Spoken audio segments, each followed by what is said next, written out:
Retornar então, agora nós vamos para a aula 6, né, Teologia Sistemática, aula 6, nós estamos estudando sobre soteriologia. Em continuidade, nós estamos na página 53 da nossa apostila.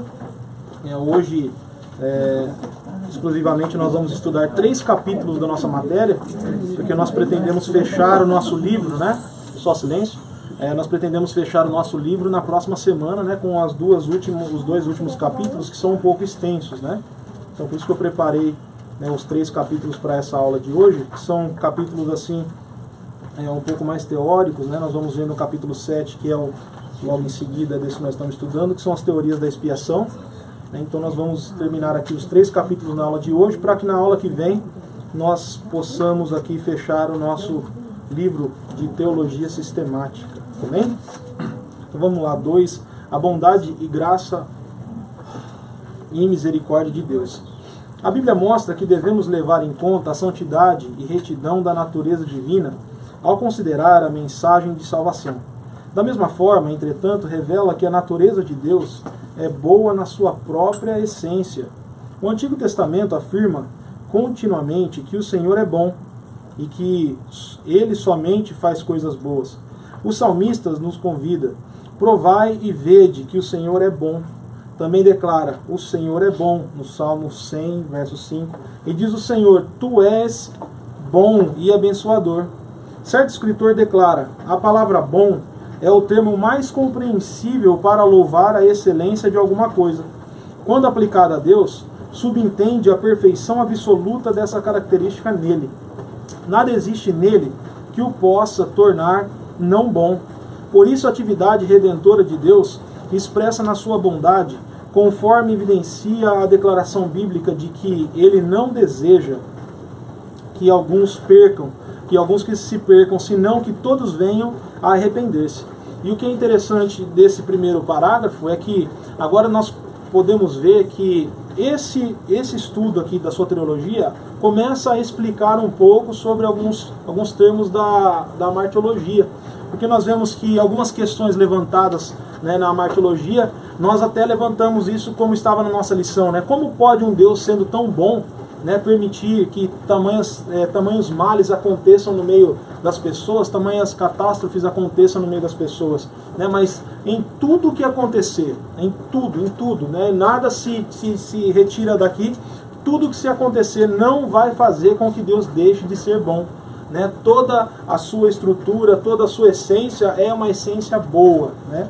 Por mais que, às vezes, as suas atitudes você possa interpretar de uma certa forma como não sendo uma atitude boa, mas da mesma forma que o nosso Deus é bom, Ele é justo. Né? E o nosso Deus, sendo justo, Ele tem que ali julgar com a sabedoria que lhe é cabível, né? Que Ele, sendo o Criador de todas as coisas, né? Nós sabemos que, sendo o Pai da eternidade, né? Imagina que a justiça de Deus não há como uma outra justiça na face da terra. Né? A bondade de Deus que o levou a adiar seu julgamento e salvar a humanidade é expressa por várias ideias-chave. Embora não apareçam tão frequentemente indicando características afetivas de Deus, a Bíblia afirma com clareza sua paciência, longanimidade e tolerância, sendo que os escritores do Antigo Testamento expressam esse conceito mais frequentemente com a expressão tardio em irar-se.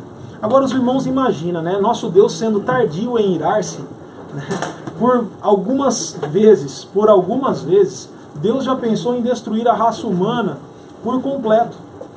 Já passou isso na cabeça de Deus por algumas vezes. Por quê? Porque o pecado era tanto no meio do povo, o pecado era tanto no meio da humanidade, que Deus via como uma solução, né, a ponto de até dizer assim: olha, tenho arrependido de ter criado o homem.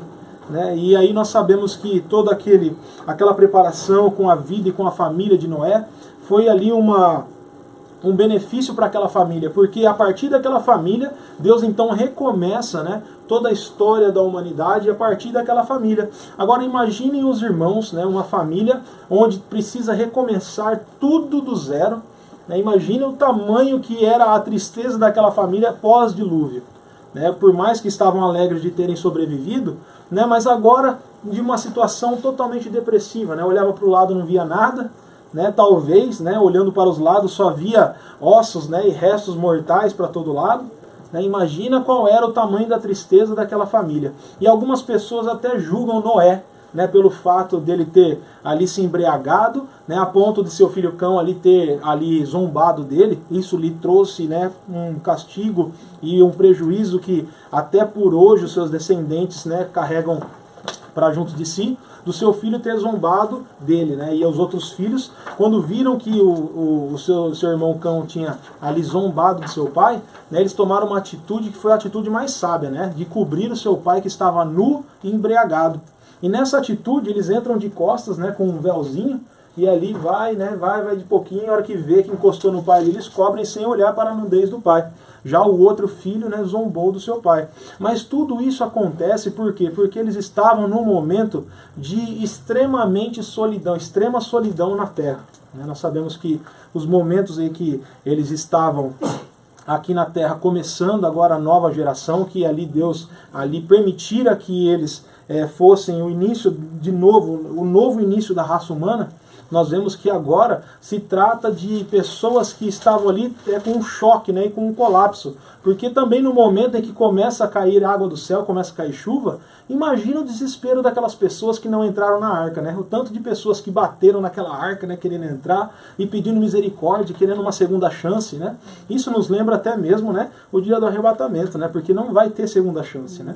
É uma vez só e acabou, né? Ou vai ou não vai. E o povo teve, né, o povo teve muito tempo para se converter. O povo teve mais ou menos 100 anos para se converter. Né? Noé pregou ali durante mais ou menos 100 anos. E aí então, quando vieram as águas do dilúvio, aquelas pessoas então que não aceitaram a sua palavra, que foram todos, né? Que foram todos. E eu confesso para os irmãos que não era fácil, numa época igual a que eles viviam, aceitar o tamanho de uma, entre aspas, né, loucura como aquela que Noé estava pregando, né, porque aquela época não chovia, né, imagina os irmãos, né, uma época que não chovia, ninguém conhecia chuva, ninguém sabia o que era chuva, só caía orvalho do céu, caía uma aguinha assim bem levinha para regar a plantação só, mas chuva nunca tinha acontecido. Aí você chegar para as pessoas e falar assim, ó, vai cair água do céu que vai inundar tudo e nem o mais alto monte vai ficar, né, imune dessa cobertura das águas. Agora imagina os irmãos, né? Como que se pode acreditar num homem, né, já velho, né, mais ou menos de 500 anos, velhinho, um pouquinho velho, né? Imagina, né? Agora acreditar num homem, né, com uma palavra como essa, porque Deus falou com ele, né? Mas nós sabemos que é dessa forma que Deus faz, né? Ele usa as pessoas para que... Ele deu oportunidade para as pessoas e as pessoas não acreditaram. E da mesma forma é nos dias atuais, né? Deus está sempre avisando, com a sua bondade, tentando alcançar. Mas no momento em que o período da graça se findar, né, a porta da salvação estará fechada. Daí por diante, né, o sacrifício de Jesus não será mais aceito como salvação para a sua vida. Agora você precisará pagar a sua salvação com o seu sangue, né, com a sua própria vida.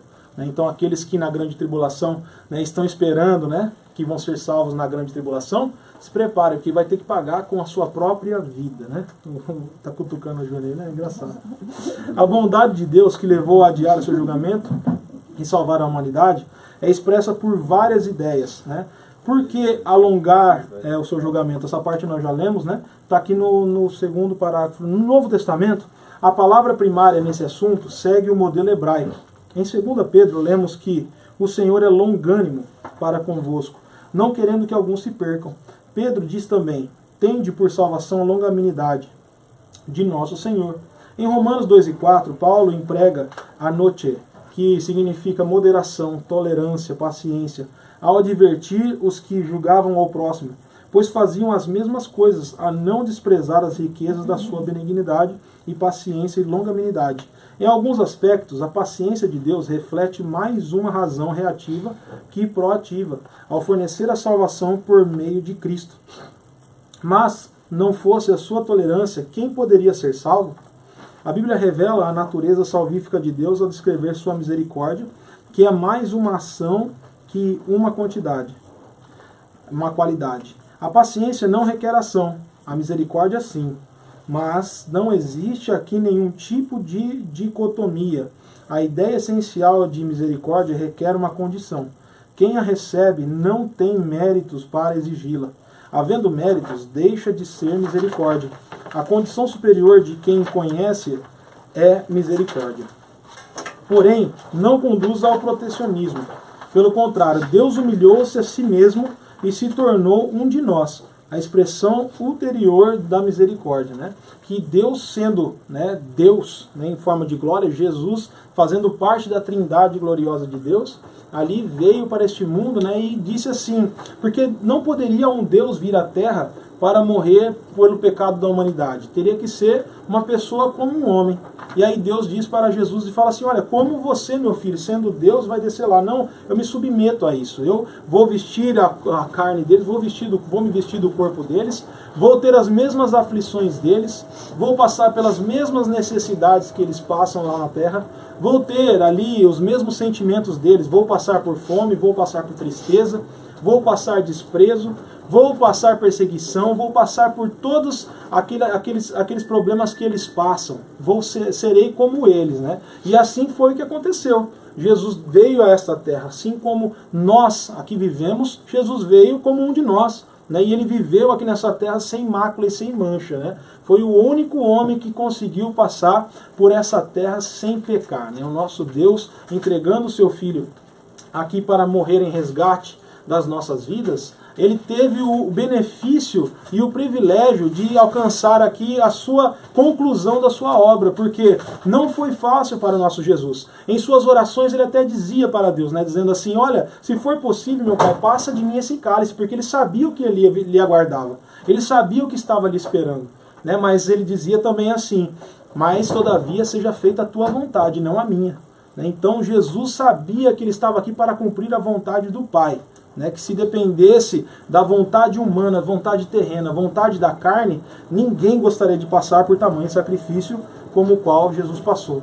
Lá embaixo um pouquinho, no antepenúltimo parágrafo, na segunda passagem, Romanos 11, 28 a 32, Paulo conclui a explicação do lugar de Israel no plano de Deus.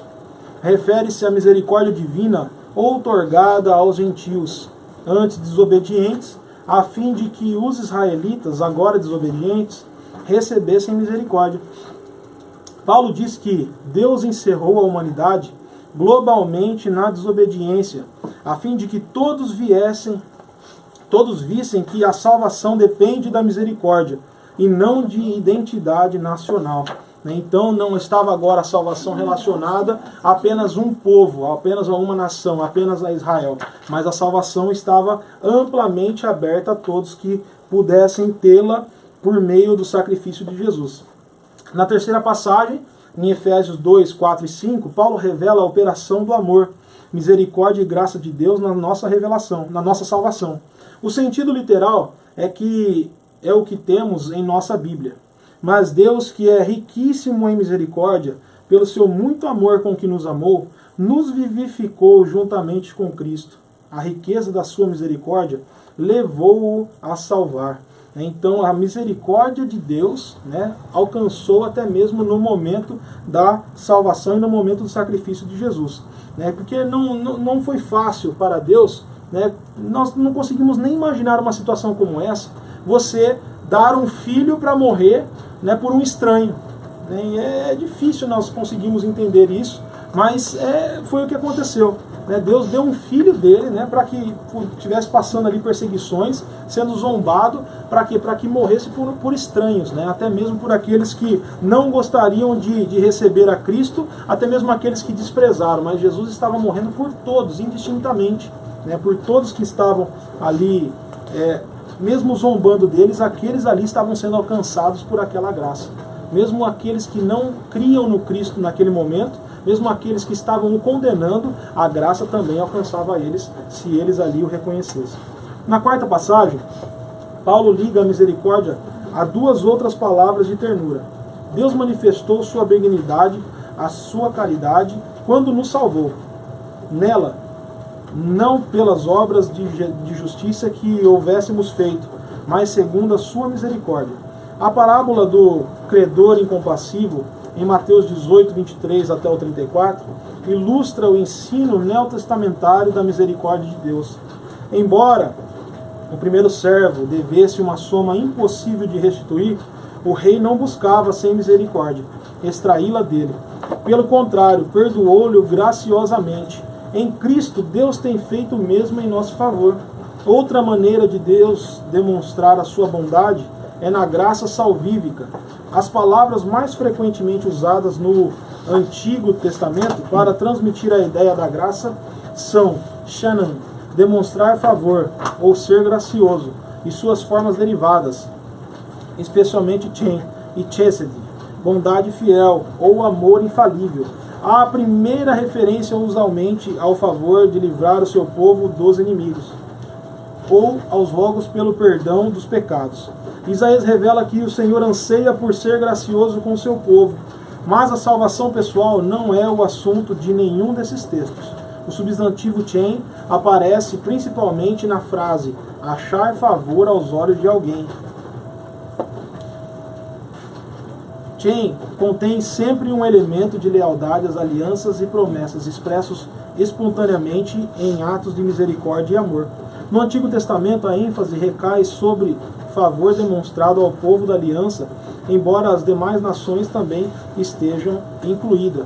Veja que aquela nação que realmente estava aguardando o Messias, por mais que não o receberam, por mais que não o creram, o propósito era para alcançá-los, e também as outras nações. Mas Jesus, sendo judeu, né, Jesus nascendo ali no meio dos seus irmãos, né, por mais que ele estivesse, de certa forma, nascido em uma manjedoura, de forma simples, de uma forma humilde, de uma forma onde eles não esperavam que ele nascesse, Jesus conseguiu conquistar muitos ali que foram resgatados pelos momentos em que ele passou aqui na terra. Por mais que aquelas pessoas que não criam nele, quando tinham um contato com Jesus, eles passavam a crer. Porque quem se encontra com Jesus e quem se depara com Jesus, consegue entender o propósito da salvação. Né? Até mesmo nos dias atuais nós vemos que as pessoas muitas vezes não conseguem servir a Cristo porque não têm um real encontro com Ele.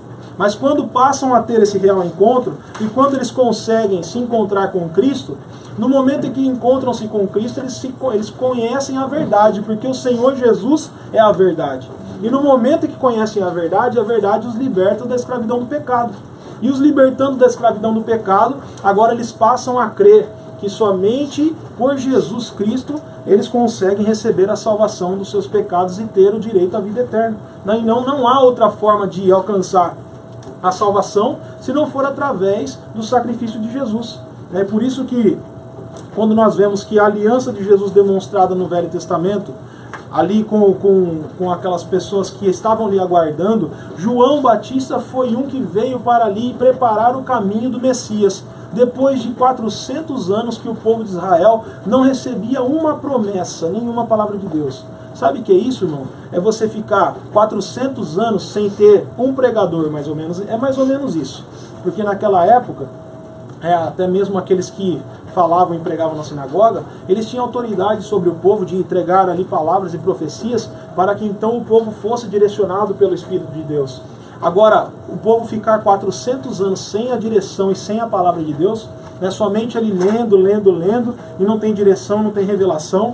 Mas quando Jesus estava para vir, né, João Batista veio preparando o seu caminho, né? Arrependam-se de vossos pecados, né? Porque eis que virá o dia do Senhor, né? E nós sabemos que esse dia veio e Jesus foi batizado por João Batista, e no momento que João Batista viu Jesus, olha, eu tenho o poder de batizá-los com água, mas ele tem o poder de batizá-los com fogo, né? E Jesus veio para nos dar o Espírito Santo e nos fazer aqui felizes na terra por enquanto nós aguardamos o seu arrebatamento.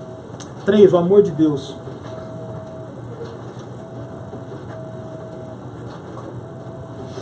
Sem menosprezar a paciência, misericórdia e graça de Deus, a Bíblia associa mais frequentemente o desejo de Deus em nos salvar ao seu amor.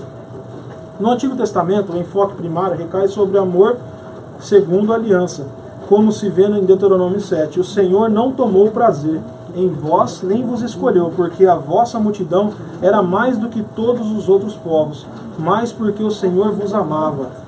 E para guardar o juramento que jurava a vossos pais, vos resgatou da casa de servidão. Será, pois, que se ouvindo esses juízos, o guardastes e fizerdes, o Senhor teu Deus te guardará o conserto e beneficência que jurou a teus pais, e amar-te-á e abençoar-te-á. Num capítulo a respeito da redenção segundo a aliança, diz o Senhor: com amor eterno te amei, também com amável benignidade te atraí. A despeito da apostasia e idolatria de Israel, Deus amava com amor eterno. Então, o amor de Deus já estava sendo declarado muito antes mesmo do Senhor Jesus chegar a essa terra. Esse versículo aqui que diz que com amor eterno te amei, veja que Deus já amava o homem desde a eternidade, antes da fundação do mundo. Que antes da fundação do mundo, quando Deus foi fazer o homem, tudo ele disse haja, haja luz, que haja água, que haja ali limite entre as águas, entre a porção seca e a porção úmida, tudo ele disse haja, que haja luminares no céu, que haja seres terrestres, que haja seres no oceano, mas quando ele foi criar o homem, agora ele diz assim: façamos o homem a nossa imagem, segundo a nossa semelhança. No momento em que ele vai fazer o homem, agora ele faz com as suas próprias mãos. Veja que privilégio, porque nós somos ali agora a coroação de toda a criação, porque Jesus coroa a criação com a criação do homem. Toda aquela criação não estaria completa no coração de Deus se ele não criasse agora o homem conforme a sua imagem e a sua semelhança. E o amor de Deus é estendido a todos, sem exceção. O amor de Deus não fica imune a ninguém. Todos são ali alcançados pelo amor de Deus, quer sejam religiosos ou não religiosos, quer sejam praticantes da palavra de Deus ou não praticantes, o amor de Deus alcança a todos. Basta que a pessoa dê lugar para que Cristo entre no seu coração, em nome do Senhor Jesus. Amém? Vamos para o capítulo 7. Nós vamos ver agora um pouquinho sobre as teorias da expiação. Essa parte um pouco mais teórica, nós vamos tentar resumir o máximo para não se tornar tão cansativo, mas é interessante nós aprendermos sobre isso. O ponto 1, a teoria da influência moral. A teoria da influência moral, também chamada teoria do amor de Deus, ou o exemplarismo, é geralmente atribuída a Pedro Abelardo. Ao ressaltarmos o amor de Deus, rejeita qualquer ideia de haver em Deus uma exigência pela liquidação da dívida do pecado. Deus não exigiu pagamento pelo pecado, mas com amor perdoou graciosamente. Na encarnação e na cruz, vemos uma demonstração do amor assoberbador de Deus, visão que nos leva à gratidão e ao amor, e portanto nos incita ao arrependimento, à fé e a um desejo de mudar nossa conduta. A teoria da influência moral não vê na cruz nenhum propósito ou efeito expiador. Veja que esse ponto é um ponto muito interessante e o que se aproxima muito da nossa fé, o que se aproxima muito da nossa crença, que aqui ele fala sobre a mudança de conduta, a mudança de hábito e a mudança de vida no momento quando a pessoa ali passa a aceitar a Cristo e passa a seguir os seus passos. 2. A teoria do resgate. A teoria do resgate enfatiza a vitória de Cristo sobre Satanás. É chamada, às vezes, resgate a Satanás, ou teoria dramática. Por causa do nosso pecado, estamos sob o domínio de Satanás. Mas Deus, por nos amar, ofereceu seu Filho ao diabo como preço do resgate para nos libertar. E aqui vai entrar um pouco da questão que o Anderson me perguntou um pouquinho antes de nós iniciarmos essa parte, que agora vai estar explicando um pouco mais que está dentro dessa teoria do resgate, que você vai entender um pouco aqui. O maligno ficou mais do que feliz com a troca. Quando Deus ofereceu, olha, eu troco todo o pecado da humanidade, entregando meu filho. Eu dou meu filho para você em troca de todo o pecado da humanidade. E o maligno ficou muito feliz com essa troca, veja. Mas desconhecia o fato de que não conseguiria manter Cristo no Hades. E com a ressurreição perdeu tanto resgate quanto seus presos originais. Os pais da igreja não se preocupavam com o fato de que essa transação envolveria Deus num logro, pois ele certamente sabia do resultado final. Para eles, significava apenas que Deus era mais sábio e mais forte que Satanás. A humanidade de Jesus era a isca que escondia o anzol da sua divindade, e o diabo o engoliu. Então foi como realmente ali uma armadilha para o diabo, né? Essa teoria diz que foi como se fosse uma armadilha para o diabo, que a humanidade e aqueles momentos de fraqueza, entre aspas, que o nosso Senhor Jesus precisou passar aqui de humilhação, né? Acabou quando? No momento em que ele ressuscita. Então, quando ele ressuscita, agora nós vamos lá para Filipenses capítulo 2, onde fala que agora o Pai lhe deu um nome que está sobre todo nome, né? Que ao nome de Jesus se dobre todo o joelho dos que estão nos céus e na terra e até debaixo da terra. Agora nós sabemos que Jesus acabou o período agora da humilhação. O período da humilhação era até a cruz. Depois da cruz não tem mais jumentinho, não. Agora não tem mais jumentinho, né? Não tem mais paulada de cana na cabeça, não tem mais esse negócio de cuspir no rosto, não. Agora ele é Senhor dos senhores e Rei dos reis, né? E quando ele vir, ele virá num cavalo branco muito grande, né? Em nome do Senhor Jesus, né? Então o momento agora de humilhação se encerra. Por quê? Porque agora Jesus é dono de todo o poder nos céus e na terra. E quando ele toma a chave do inferno e da morte, ele está declarando ali que o poder está em suas mãos, né? E o inimigo não esperava, né, algumas atitudes como essa, né? Pelo o tamanho e poder de Jesus, de ali pegar o cativeiro, né, e destruir todos os aguilhões da morte, para que então ele fosse vitorioso em poder ressuscitar e estar com o Pai, à destra do Pai, em nome do Senhor Jesus. Depois de Anselmo, essa teoria desapareceu, mas em anos recentes, um teólogo sueco, Gustaf Aulen, revivificou os aspectos positivos da teoria na sua obra clássica, Christus Victor, que enfatiza a verdade bíblica de que a morte de Cristo realmente derrotou o diabo. A morte e o inferno foram vencidos, né? E nós temos a plena certeza de tudo isso, né? Que o diabo está com seus dias contados. Por enquanto ele está aí rodeando a terra, né, cirandando, fazendo o que quer. Mas no período do milênio vai ficar só 1000 anos preso. E depois destruído para sempre. Então veja que isso daí ele já sabe o que vai acontecer com ele. Imagina como está o suador dele para levar mais gente com ele, né? Então ele está agora desesperado, né? Nessa reta final da igreja na terra, ele está desesperado para arrancar o máximo de pessoas do céu e arrastar junto com ele, né? Porque ele sabe o fim dele, ele sabe que o final dele será terrível, né? Seria muito melhor para ele, né, já ser exterminado logo de vez, né? Do que saber que vai ficar preso 1000 anos para depois morrer ainda, né? É terrível, né? O nosso Deus é um Deus justo, né? Glória a Jesus. 3. A teoria da satisfação. Anselmo propôs uma teoria que deu forma à quase totalidade do pensamento católico e protestante sobre o assunto até o tempo presente. Escreveu em parte contra os judeus de seus dias que negavam uma encarnação genuína de seu tratado. Oferece uma das primeiras e bem pensadas teorias da expiação, usualmente chamada teoria da satisfação. Diz que as pessoas, ao pecarem, ultrajam a honra do Deus soberano e infinito. A ofensa contra um soberano não pode passar sem castigo e exige satisfação. Mas como podemos nós pagar essa multa se o soberano ultrajado é o Deus infinito? Ao mesmo tempo, o amor de Deus pleiteia em favor do pecador. Como o aparente conflito em Deus será resolvido, nós cometemos o pecado e por isso devemos uma satisfação. Porém, como somente Deus poderia pagar o preço e somente nós devemos pagá-lo, apenas um Deus homem poderia dar uma satisfação pela ofensa contra a honra de Deus e pagar o preço infinito perdão. A teoria da satisfação apresenta muitos aspectos recomendáveis. Focaliza sua atenção naquilo que Deus e não Satanás exige na expiação. Adota um conceito muito mais profundo da gravidade do pecado que as teorias da influência moral e do resgate. Propõe uma teoria da satisfação, ideia que explica mais adequadamente as questões bíblicas. Mas a teoria da satisfação apresenta também suas fraquezas. Torna Deus um senhor feudal, cujos vassalos o desonram gravemente, e ele não pode deixar tal como passar sem castigo, para conservar sua posição.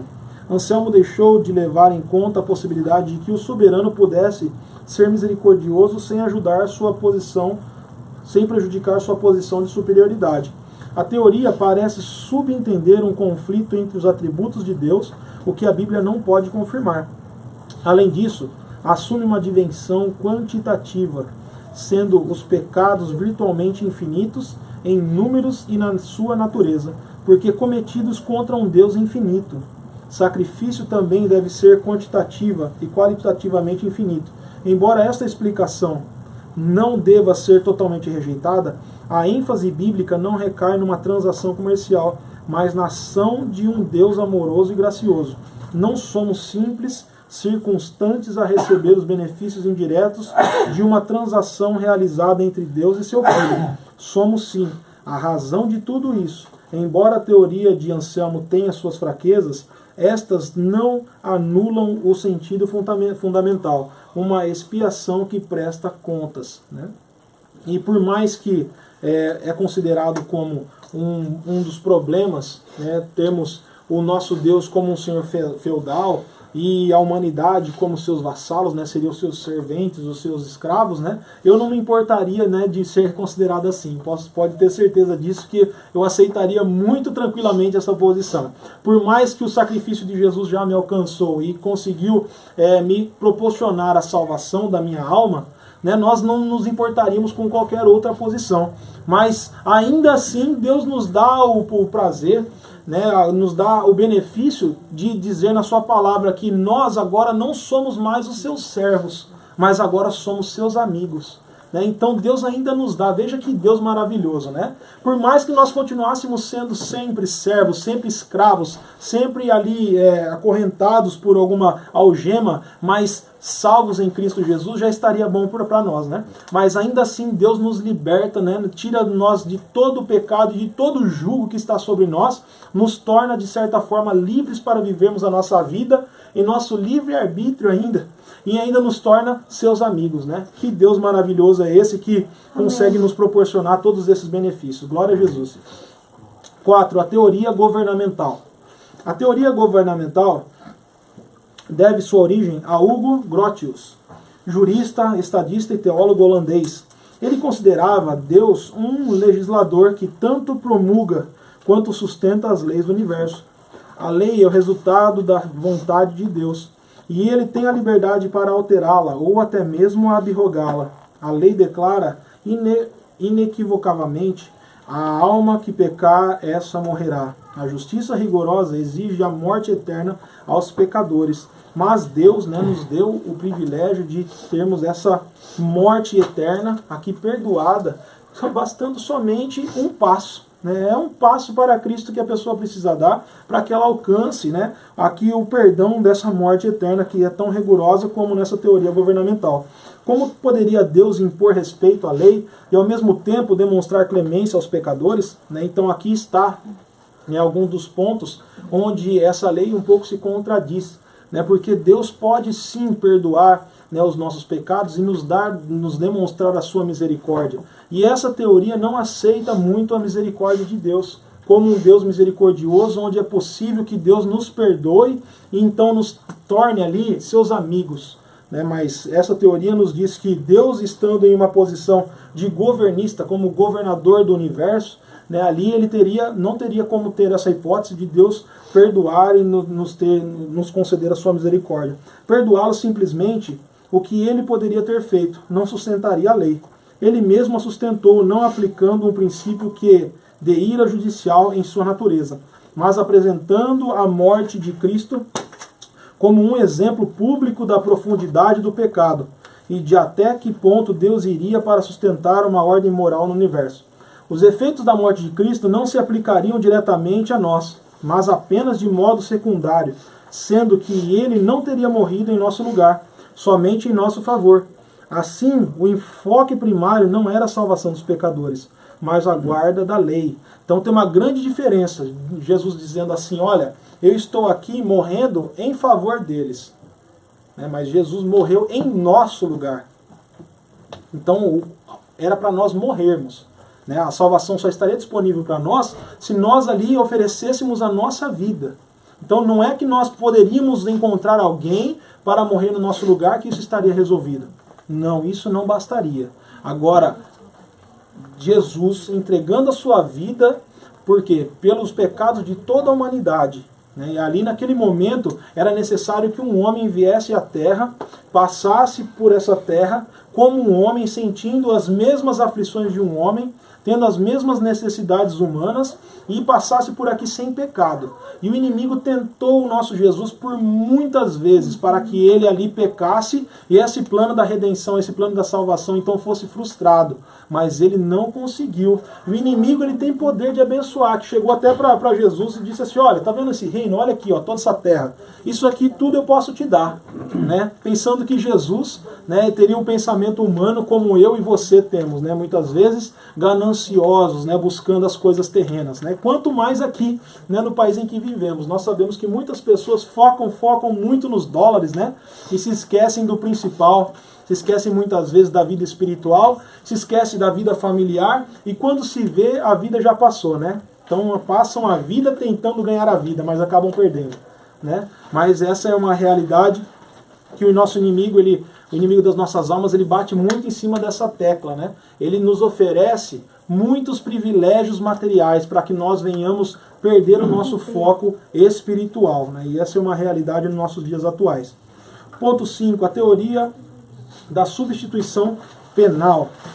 Refletindo o pensamento básico dos reformadores, o evangelicalismo afirma a ideia da substituição penal para expiar o significado da morte de Cristo, para explicar o significado da morte de Cristo.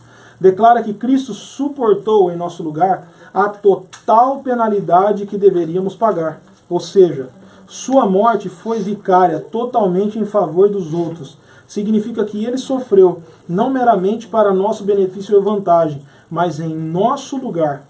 No Novo Testamento jamais emprega a expressão substituição penal, mas de todas as teorias, esta parece representar mais adequadamente os ensinos da Bíblia. Leva a sério a Bíblia, que retrata a santidade e a justiça de Deus expressa na sua ira judicial. Considera plenamente o que a Bíblia diz a respeito da nossa depravação e a consequente incapacidade de nos salvarmos. Aceita literalmente as declarações, dizem tipologicamente no sistema sacrificial, profeticamente nas predições diretas e historicamente no registro do Novo Testamento, que Cristo tomou o nosso lugar. Devemos expressar com cuidado esta opinião, porque nem todos concordam com a teoria da substituição penal. Podemos responder a algumas objeções como as seguintes. E aqui nós partimos para o final com essas objeções. Sendo que o pecado não é externo, pode ser transferido de uma pessoa para outra? Fazer assim seria, na realidade, imoral. Entende-se que, porém, que não se trata de uma transferência mecânica de pecados, mas da identificação à raça pecaminosa que Cristo assumiu conosco e diminuir-se a intensidade da objeção. Cristo tornou-se igual a nós, mas sem pecado. Seria possível então dizer também que é imoral a transferência da justiça de Cristo a nós? Precisamos compreender que Deus é o sacrifício.